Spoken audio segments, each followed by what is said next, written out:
명을 뭐 어떻게 하기 위해서 신의 의대를 사다 준다던가, 그 다음에 뭐 촛대 어떻게 기물로 해가지고 어떻게 금액을 얼마를 주면은 내가 평생 너를 빌어줄게.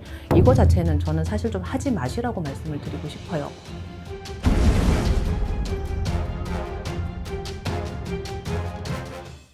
그 PD님, 명다리라고 들어보셨어요? 명다리? 아, 처음 들어봅니다. 명다리? 아니면 애기들이 단명할 거야, 애기들 빨리 죽을 거야, 얘 뭐 병이 걸려서 어떻게 될 거야, 아, 그런 거 본 적 뭐 있는 이렇게 것 해서 어릴 때 뭐 얘는 팔아줘야 돼. 같아요. 뭐 해줘야 돼. 절에 팔아줘야 네. 돼. 아니면 뭐 어디 용궁에 팔아줘야 돼. 뭐 아니면 명다리 올려줘야 돼. 뭐 이렇게 얘기를 하시는 분들, 그런 얘기 되게 많거든요. 그런 비슷한 얘기는 들어보셨어요? 팔아줘야 되는 들어보셨죠? 네, 그죠? 들어봤어요.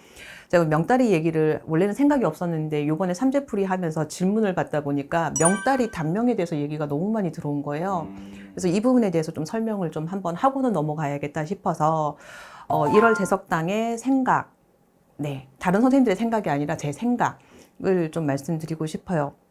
저는 개인적으로는 인명은 제천이라고 생각을 하고, 네, 어떠한 잘못이 있거나 어떠한 상황이 있어서 인명이 그렇게 된다라고 생각을 하지는 않아요.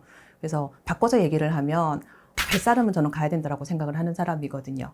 그렇죠. 시대가 변하고 의학이 변했기 때문에, 발달했기 때문에 연명 치료도 많아졌고요. 그래서 사실은 이 사람이 살아있는 그 생명의 목보다는 좀 길게 가는 시대이기는 해요. 근데 이거를 하기 위해서 인력의 힘이 아니라 어떠한 제3의 힘을 통해서 이제 명을 어떻게 할 수 있는 거에 대한 거는 부모의 바람이기도 하고 가족의 바람인 거는 이해를 하지만, 명을 어떻게 한다는 거는 분명히 이 대가를, 그만한 대가로 뭔가를 치러야 되는 상황이에요. 그게 뭐가 될지는 아무도 몰라요. 그래서 저는 이거에 대해서 손을 안 대는 게 맞다라고 생각을 하거든요. 애동 때부터 저는 지금까지 명달이나 단명 이런 거에 대해서 손을 대본 적은 한 번도 없어요. 저희 집은 명달이 한 번도 안 받았거든요. 이유가, 피디님 한번 생각을 해보세요. 만약에 피디님이 이제 저희 같은 직업이에요. 저 되게 사실적으로 얘기를 할 거예요, 지금부터. 직업인데 제가 의뢰로 왔어요. 와서 선생님 뭐 했는데 뭐 우리 애기 좀 팔아야 된대요. 선생님이 우리 애기 좀 사주세요. 이렇게 제가 얘기를 한 거예요. 뭐 예를 들어서 이제 제가 손님단에 들었던 금액 그냥 얘기를 하면 뭐 770만 원, 뭐 1,몇백만 원, 작게는 뭐 300만 원, 뭐 이렇게 얘기를 하셨대요. 그러면 피디님 저한테 300만 원 받고 700만 원 받고 우리 애를 평생 죽을 때까지 빌어주실 수 있어요? 평생이라는 그 단어 때문에 저는 아니라고 생각해요. 그 아이를 죽을 때까지 언제 죽을지도 모르지만 그 책임져야 되는 부담감 때문에 저는 못할 것 같아요.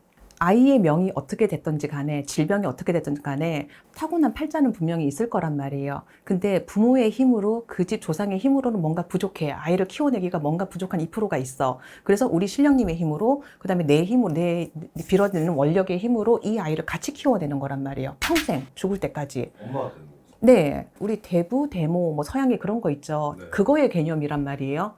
근데 제가 피디님하고 평생 제가 연락을 하고 지낼까요? 아니죠. 아니겠죠. 분명히 시절의 인연은 있는 거고 신의 인연은 있는 건데, 평생이라는 몫으로 돈을 갖다가 얼마의 일정 금액을 가지고 한다? 이거 자체가 저는 말이 안 된다고 생각을 하고, 그 다음에 명 가지고 제가 그러는 건 아니라 그랬잖아요. 근데 제가 우리 손님들한테 들었던 사례 중에 제가 되게 웃긴 게, 어디 바다에 팔아주라 그랬대요. 그래서 뭐 용신에 팔아주는 거 있지. 그래서 어떻게 했는데요? 그랬더니 여기 이제 기장, 여기 어디 바닷가에 가가지고 큰 돌에다가 얘 분필로 이름을 쓰라 그랬대요. 네. 그럼 첫 번째 드는 생각이 뭐예요? 지워지죠. 지워지잖아요. 그래서 지워지면 어떡해? 그랬더니 가서 또 쓰라 그랬대요. 상식적으로 생각할 때 말이 안 되는 거죠. 그렇죠. 예, 명달이라는 거는 우리 어떤 이렇게 선생님들 집에 가면은 이렇게 천에다가, 무명천에다가, 칠성천에다가 이렇게 사주 적어가지고 이렇게 쌓아놓은 집도 보셨을 거예요. 네, 이거 자체가 받아가지고 초하루마다 이것도 빌어줘야 되는 것도 있지만, 이 초발언하는 것처럼 계속 내가 얘를 빌어주고 축원을 해줘야 되는 의미도 있거든요. 근데 내가 평생, 내가 이 무업을 하면서 평생을 가야 되는데 이걸 과연 얘들을 얼마나 책임을 질 수 있을까? 네, 제가 아까 돌 얘기했죠. 그 다음에 뭐 아이의 명을 기리기 위해서 금반지 10돈, 아니면 뭐 금 10개, 뭐 이런 식으로 가져오라고 하는 경우도 있었다 하더라고요. 명을 금반지로 뭐 금으로 해서 제쳐질 것 같으면 요양병원에 계신 분들 전부 다 거기다 하시면 되지. 어린이 병원에 계신 분들 다 그거 하시면 되지, 안 그래요? 맞죠. 네, 그 다음에 명을 뭐 어떻게 하기 위해서 신의 의대를 사다 준다던가, 그 다음에 뭐 촛대 어떻게 기물로 해가지고 어떻게 금액을 얼마를 주면은 내가 평생 너를 빌어줄게. 이거 자체는 저는 사실 좀 하지 마시라고 말씀을 드리고 싶어요.